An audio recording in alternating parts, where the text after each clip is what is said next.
اور یہی وجہ ہے کہ پچھلے 3 سال سے جو billions and billions and billions of dollar کی بات کرتے ہیں، کوئی ریفائنری آ رہی ہے، کبھی آذربائیجان لگا رہے، کبھی ترکی لگا رہے، بڑے بڑے ایم اے یوز اور معاہدے ہوئے، لیکن زمین کے اوپر ابھی کچھ ہوتا نظر نہیں آ رہا۔ اور یہ بھی واضح رہے کہ کسی ملک کے اندر انویسٹمنٹ نہیں آتا جب تک اس ملک کے اپنے انویسٹر جو ہے اپنے پیسے ملک میں نہیں لگاتے۔ اس ملک میں انویسٹمنٹ کی سب سے پہلی جو رکاوٹ تھی وہ ایک زمانے میں تھی، اب ختم ہو گئی، لیکن اس کے باوجود بھی انویسٹمنٹ نہیں آ رہا۔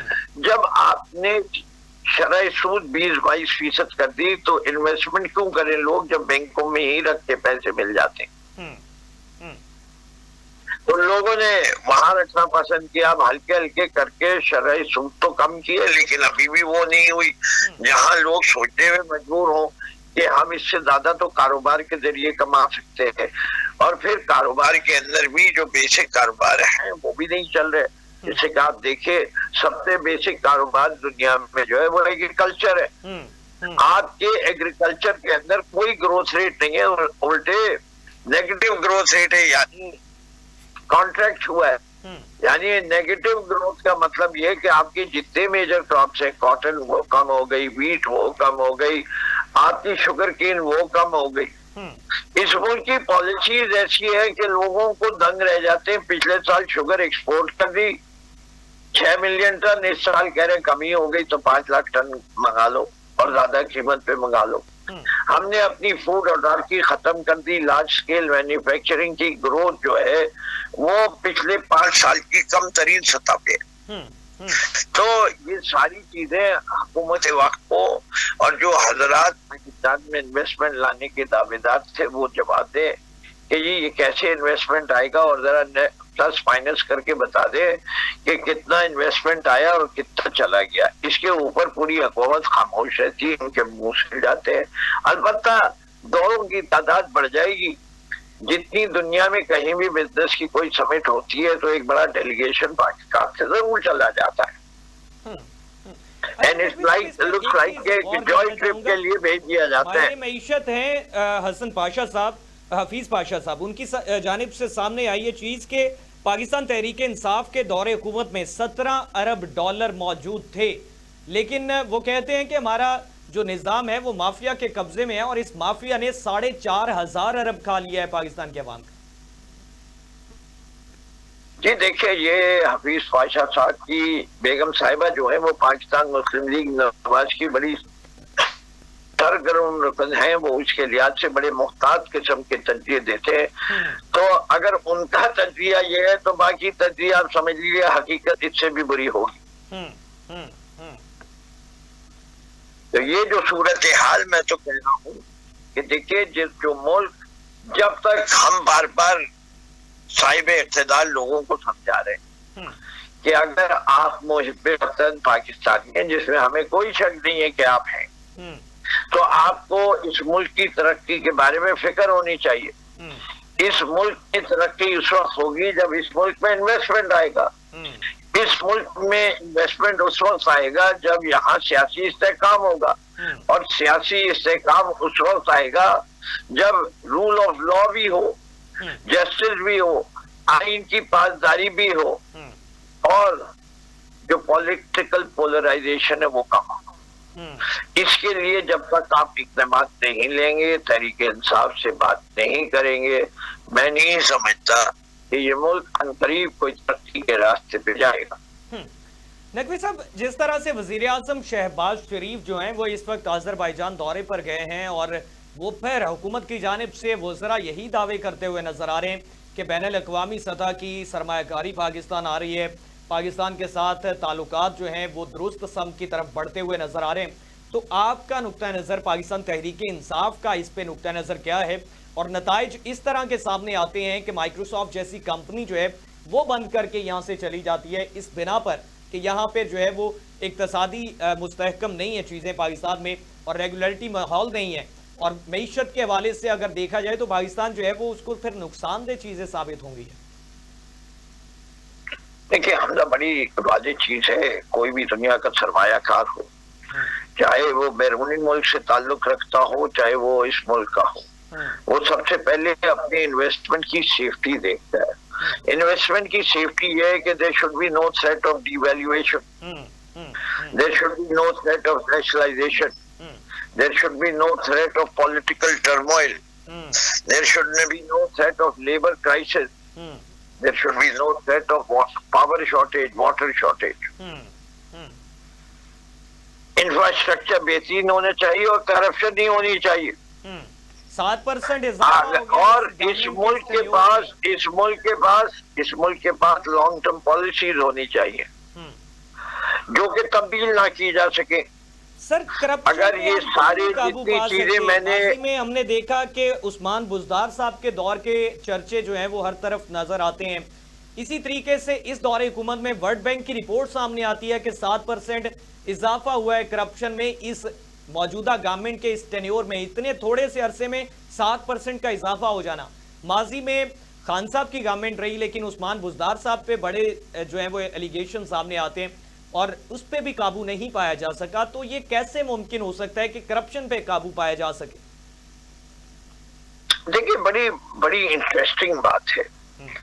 عمران خان کے اوپر تو کرپشن کے کیسز بنا دیے اور اس دور کا جو سب سے کرپٹ آدمی تھا اس کو جو کہتے تھے وہ عثمان بزدار تھے. ایک خاتون شاید فرح گوگی کے نام سے مشہور تھی جی بار. لیکن آج تک اب PDM-1 کیئر ٹیکر اور PDM-2 ان سب کو ملا لیں تو تقریباً 4 سال شروع ہو چکا ہے. یہ ایک کیس بھی نہیں بنا. کیا یہ عثمان بزدار صاحب یہ صاحب اقتدار لوگوں کے ایجنٹ تو نہیں تھے جو تحریک انصاف میں 3 ماہ پہلے آئے تھے اور اس کے بعد انہیں نے جو کچھ کیا وہ کر گئے اور اس کے بعد وہ بڑے مزے سے عیش کی زندگی گزار ہے.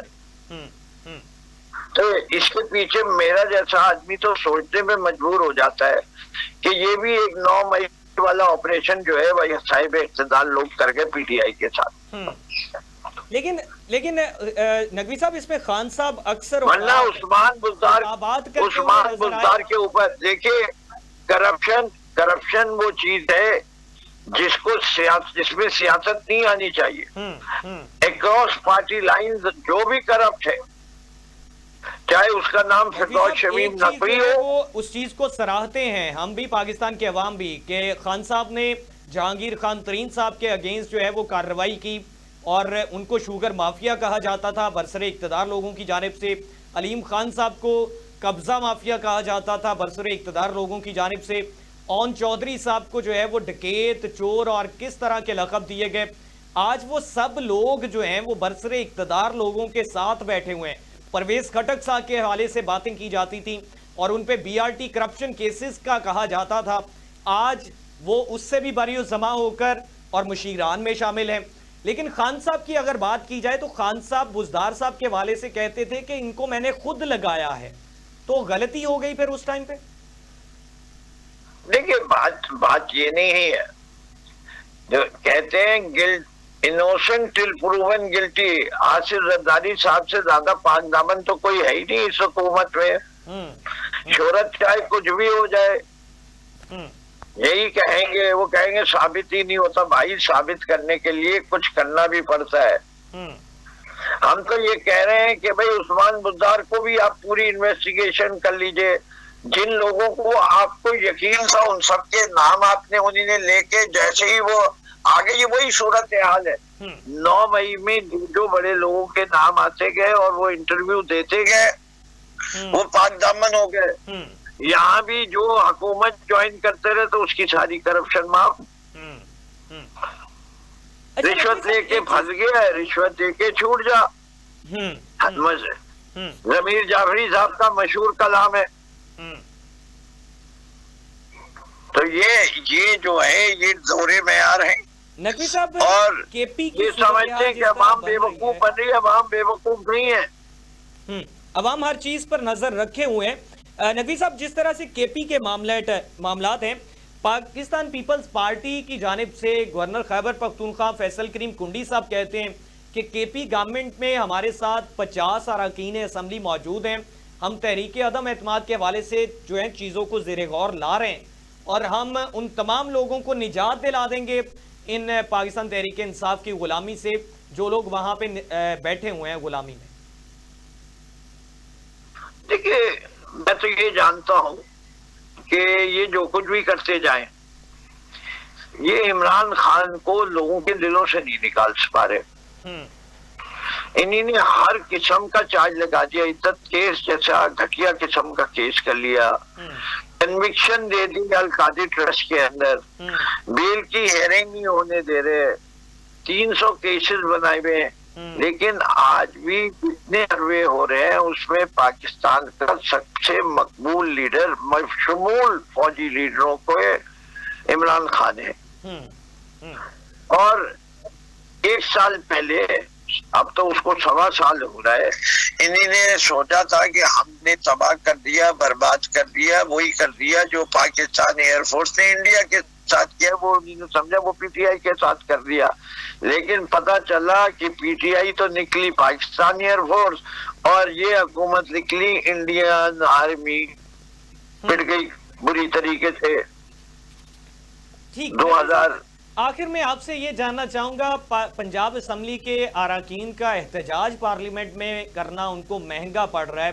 عوامی نمائندے ہیں, لوگوں نے ان پہ اعتماد کر کے ووٹ کے ذریعے جمہوری طریقے سے ان کو پارلیمنٹ میں بھیجا ہے اور ان کو جو ہے وہ ڈی سیٹ کرنے کے حوالے سے ریفرنس دائر کیا جا رہا ہے اور اس پہ اسپیکر پنجاب اسمبلی کی جانب سے ریفرنس دائر کر دیا گیا ہے الیکشن کمیشن میں. تو اس کو آپ کس طرح سے دیکھتے ہیں کہ کیا یہ جمہوری رویے پاکستان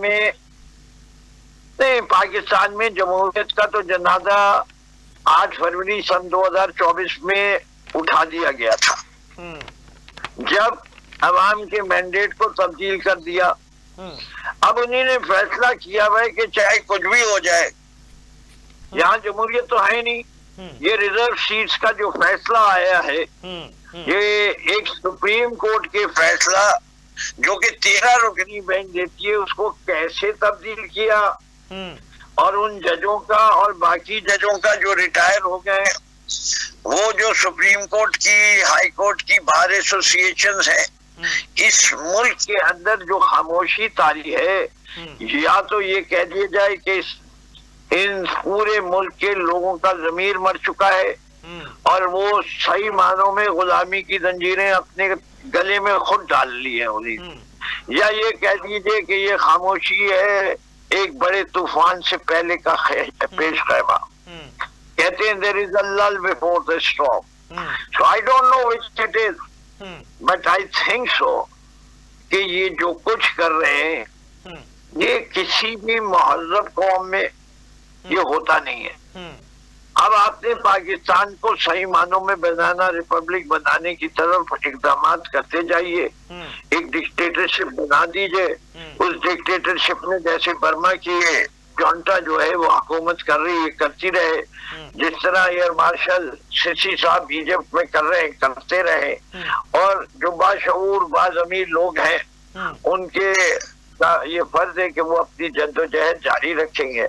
انسان کو اللہ میاں نے آزاد پیدا کیا ہے اور حریت پسند ہے, اور ضرور ضرور کچھ نہ کچھ تو یہ علم لے کے چلیں گے, اور خدا کا وعدہ ہے کہ وہ مدد بھی ضرور کرے گا انشاءاللہ. نقوی صاحب, تحریک چلانے کے حوالے سے پاکستان تحریک انصاف کے بانی کی جانب سے یہ کہہ دیا گیا ہے کہ تحریک 10 محرم کے بعد چلائی جائے گی, تو کس طرح سے, کن پوائنٹ آف ویو کے اکارڈنگ اور کن پرسپیکٹیو میں رہتے ہوئے کن سرکمسٹانسز پہ تحریک چلائی جائے گی, اس کے حوالے سے تھوڑا سا بتائیے.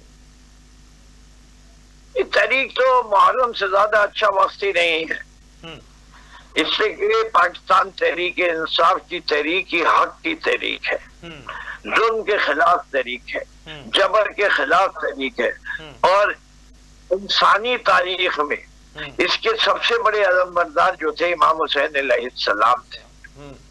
10 محرم تک وہ سبق سارے پاکستان سن رہے, سیکھ رہے کہ ظالم کے سامنے گھٹنے ٹیکے نہیں جاتے, سر دے دیا جاتا ہے, اور پھر جو ہے نیزوں پہ جو ہے سر بولتے ہیں, اور جب وہ سر بولتے ہیں تو زمانے میں انقلاب آتا ہے. یہی ہماری تحریک ہو. ٹھیک ہے، بہت شکریہ فردوس شمیم نقوی صاحب، پاکستان تحریک انصاف کے ایڈیشنل سیکرٹری جنرل ہمارے ساتھ موجود تھے. ان کی جانب سے یہ موقف سامنے آیا کہ موجودہ گورنمنٹ جو ہے اس کی ہر جگہ پہ ناکامیاں سامنے آ رہی ہیں، ابھرتی ہوئی نظر آ رہی ہیں، اور موجودہ گورنمنٹ سے کوئی بھی چیز جو ہے وہ کنٹرول نہیں ہو پا رہی ہے. اور انہوں نے کہا کہ جب تک معیشت مستحکم نہیں ہوگی، جب تک کرپشن میں کنٹرول نہیں کیا جائے گا، تب تک جو ہے وہ غیر ملکی سرمایہ کاری یہاں پہ ممکن نہیں ہو سکتی. پھر اسی طرح کے نتائج سامنے آئیں گے جس طرح سے آج مائکروسافٹ نے یہاں سے اپنا سفر اختتام پذیر کر لیا ہے، اور اسی طریقے سے پھر معاشی بدحالی کا سامنا کرنا پڑے گا پاکستان کے عوام کے لیے، اور اس ریاست کے لیے پریشانیاں اور مشکلات ابھرتی ہوئی نظر آئیں گی. یہ تمام سٹیک ہولڈرز کے لیے قابل غور بات ہے کہ کس طریقے سے اپنی معیشت کو مستحکم کیا جا سکتا ہے، اور کس طریقے سے بین الاقوامی سطح پر اپنا چہرہ اچھے اور مثبت انداز میں پیش کیا جا سکتا ہے. ناظرین ایک شارٹ بریک لیتے ہیں، بریک کے بعد واپس آتے ہیں، ہمارے ساتھ رہیے گا.